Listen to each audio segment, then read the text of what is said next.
Welcome to another episode of Tactical Tuesday with Modern Milsim.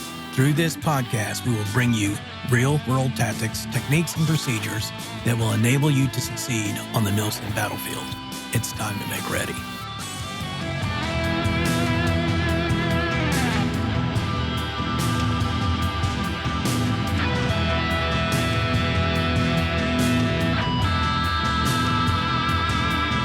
Hello, and welcome to bonus episode 3 of Tactical Tuesday with Modern Milsim.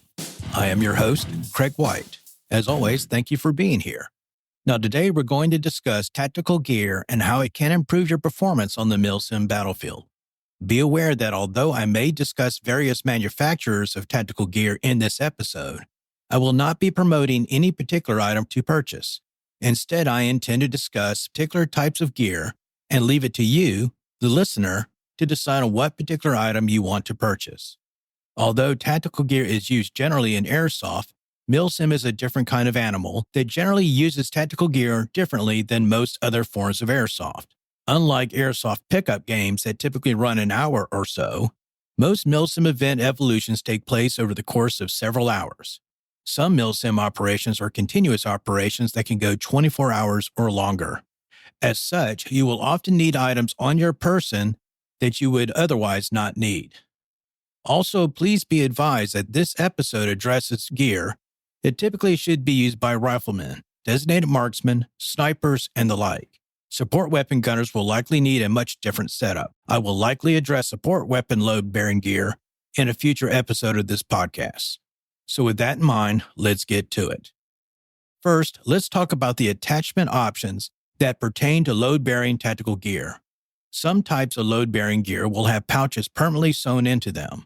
Others allow for customization by using hardware or MOLLE webbing that allows the player to attach a particular pouch or items to their load-carrying gear in a position that they choose. By the way, MOLLE is an acronym that stands for Modular, Lightweight, Load-Carrying Equipment. It is a standard system for attaching pouches to load-bearing gear that has been adopted by most NATO military services and is very robust. As far as hardware-based mounting systems go, the next most popular is the ALICE system. ALICE is an acronym that stands for All-Purpose Lightweight Individual Carrying Equipment. It is a system of attaching pouches and other items to load-bearing equipment using metal clips. It was used by the U.S. military in the 60s and 70s before MOLLE was adopted. In my experience, use of ALICE clips has proven to be less customizable in that the clips must be threaded through small metal grommets on the belt to secure the item being attached. Because the clips must be aligned with the grommets in the belt or other load-bearing equipment, ALICE gear is less customizable than MOLLE. Although some gear manufacturers such as Blue Force Gear, Cry Precision, and Tire use variations of the basic MOLLE concept, they are utilized in essentially the same way. Now, other than your primary weapon, the most important piece of tactical gear that you will need is some form of load-bearing vest, rig, or carrier.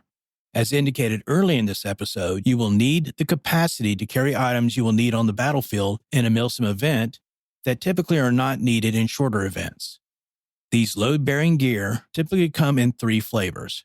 You have your tactical vest, your Rhodesian or chest rig, and your armor plate carrier, or APC for short. Each of these load-carrying gear types have their advantages and disadvantages. So let's talk about load-bearing vest first. A load-bearing vest is a form of load-carrying equipment that typically zips up in front with several magazine pouches permanently attached to it. Occasionally, they may also include grenade or administrative pouches. They're typically much less expensive than an armor plate carrier. In some cases, they may also include a soft pistol holster attached to the vest as well.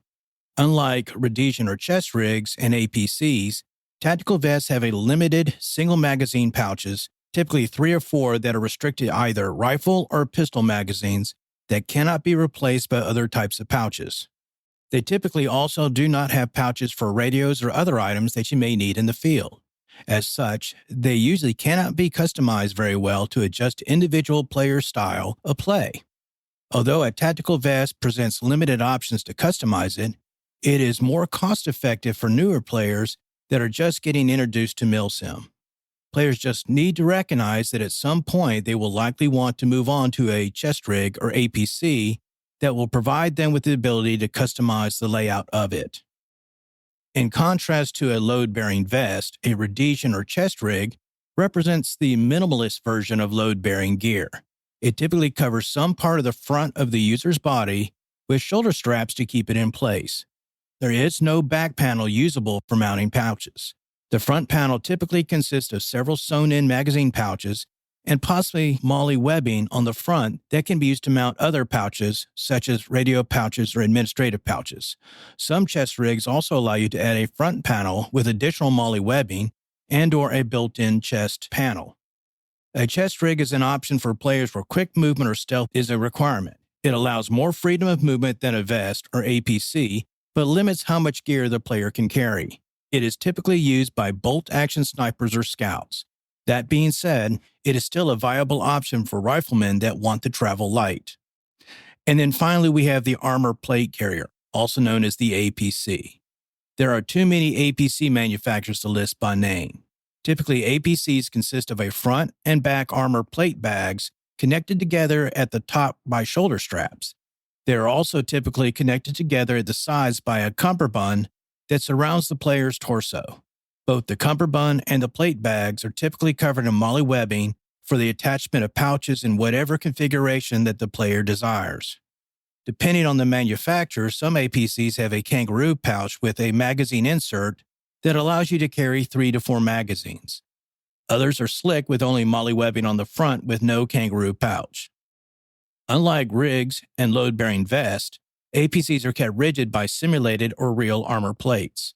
Without them, an APC will not fit well and will tend to sag in the front and the back. APCs are often a good choice for Milsim events because they are much more customizable than a chest rig or a tactical vest. You can arrange pouches on the APC or whatever manner the owner desires. Regardless of what load-bearing equipment you decide to use, you need to make sure that you get one in a color that largely matches the terrain in which you will be operating. Although multicam and Ranger Green are the patterns that are the rage right now, you can purchase one in one of several colors. I recommend that you use some form of forest green or coyote tan color for your load-bearing gear, depending on the terrain in which you will be playing. Stay away from black or UCP, sometimes erroneously referred to as ACU, load-bearing equipment. Both black and UCP stands out against the colors commonly found in nature.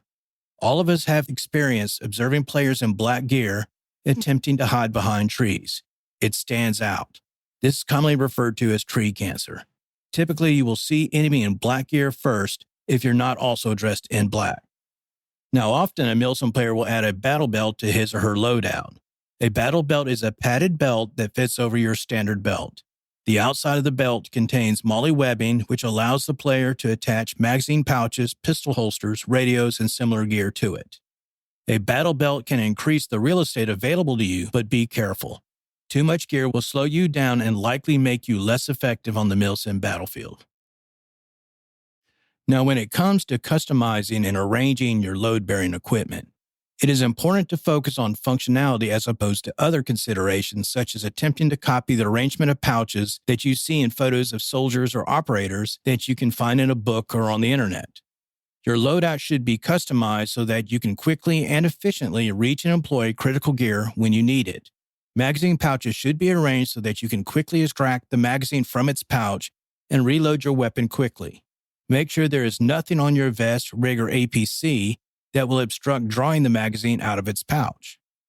When you are selecting magazine pouches, decide whether you want a covered or uncovered pouch and whether you want your pouch to be soft or rigid. Each type has its pros and cons. An empty soft pouch tends to flatten when you go prone. With a rigid magazine pouch, it will remain extending away from your chest even when it is empty. This can prove to be a problem when you go prone. That being said, it is much easier to insert a magazine into a rigid pouch than into a soft one.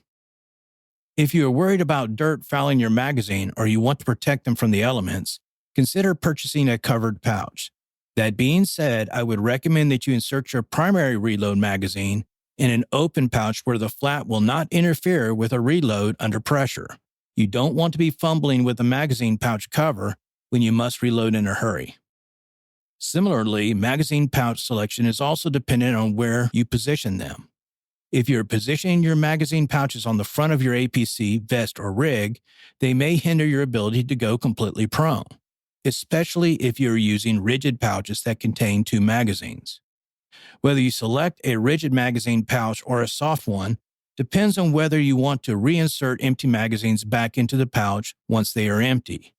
Typically, a soft magazine pouch will impede your ability to reinsert an empty magazine back into the pouch with one hand. If you decide that you want to reinsert empty magazines into pouches, create a system that ensures that you will not reload your weapon with an empty magazine. I personally recommend reloading with magazines starting from the pouch closest to the weapon side of my APC and then moving to the opposite side. As I change magazines, I reinsert them into the pouches closest to my weapon. Since M4 magazines have a slight cant to them, I reverse their positioning when inserting them back into the pouch so that they are tilted in the opposite direction for the ones that are fully loaded.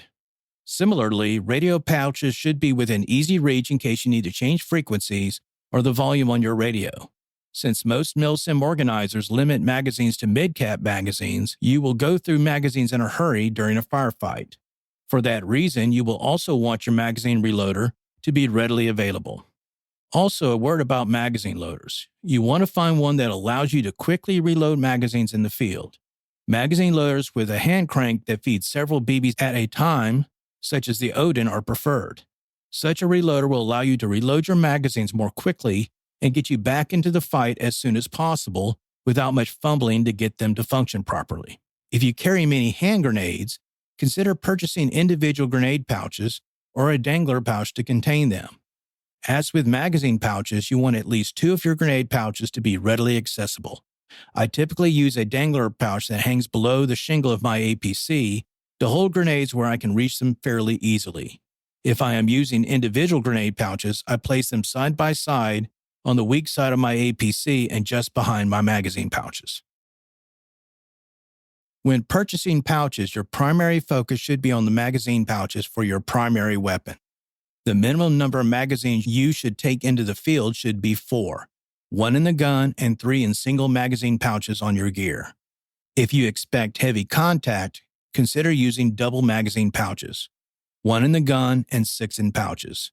You will also want to have at least 1 radio pouch, 1 admin pouch, and 1 soft covered double magazine pouch to hold an Odin-type magazine loader.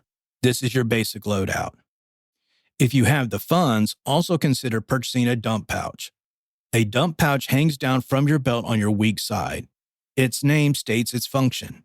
You can dump whatever you need into it, such as empty magazines. It is a very versatile pouch. You also want to purchase a general purpose pouch to hold items other than weapons and ammunition. It is a good place to store a multi-tool, snacks, and other items that can be used in the field. With an APC, you can also add a backpack panel that is secured to the back plate bag with MOLLE webbing. It can be used to store items that you would use occasionally, such as food, bedroll, etc.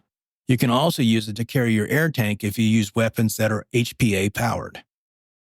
If you intend to carry a sidearm, your pistol magazine pouches need to be located on your non-dominant side. This is intended to facilitate locating and loading the sidearm in your dominant hand with your non-dominant hand. Also make sure that the area on your load-bearing gear above your holster is clear. You do not want to have equipment, magazine pouches, etc., blocking the ability to draw your pistol quickly and to get it on target. Face it, if you're going to use your sidearm, you already have bigger problems to deal with.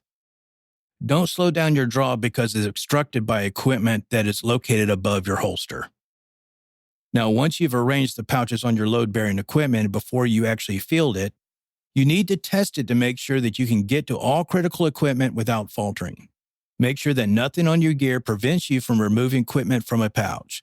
Similarly, make sure that you can reach all magazines with your non-dominant hand. You do not want to go hands-off on your primary weapon when you're in the field. Use your non-dominant hand to insert magazines. Also, jump check your gear for noise. And when I say jump check, I mean jump up and down in your load-bearing gear that there is no rattle from the load-bearing gear themselves, but also the contents of pouches attached to them. If you run or jump with a bottle of loose BBs, the enemy will hear you from quite a distance away. This can be a real problem if your mission tasking involves stealth. Again, the most important rule for Milsim loadout is to make it efficient and utilitarian. If it looks cool but hampers your ability to be effective in the field, change how you arrange your pouches. I hope you've enjoyed this bonus episode of Tactical Tuesday with Modern Milsim. In our next regular episode of this podcast, we will discuss limited penetration room clearing method and related tactics, techniques, and procedures. If you have any topics you would like to see covered in future episodes of Tactical Tuesday, please let us know by posting it on the Modern Milsim Facebook page. If it's not one of the topics that we already plan to cover, we will likely add it to our ever-growing topic list. If you like this podcast, please subscribe to it on Apple Podcasts, Spotify, Google Podcasts, as well as on many other podcast directories. As always, thanks for your support, and I'll see you at our next episode. See you then.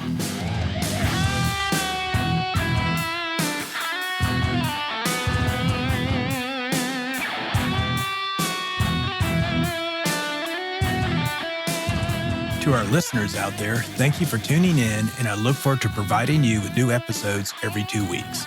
If you like what you're hearing on this podcast, please subscribe and provide us with a review. We want to know what you like and how we can improve. You can also contact us on our Facebook page at facebook.com/Modern Milsim with any suggestions you may have. In our next regular episode of Tactical Tuesday, we will begin our discussion of tactics, techniques, and procedures related to limited penetration room clearing, or LIMPEN for short. If you want to know more about application of real-world tactics, techniques, and procedures to Milsim, check out From Alpha to Omega, a Milsim tactical primer and training manual, as well as From Insertion to Extraction, Advanced Milsim CQB Tactics, Techniques, and Procedures. Both books are available at Amazon.com. As always, thank you for your support, and I'll see you at our next installment of Tactical Tuesday.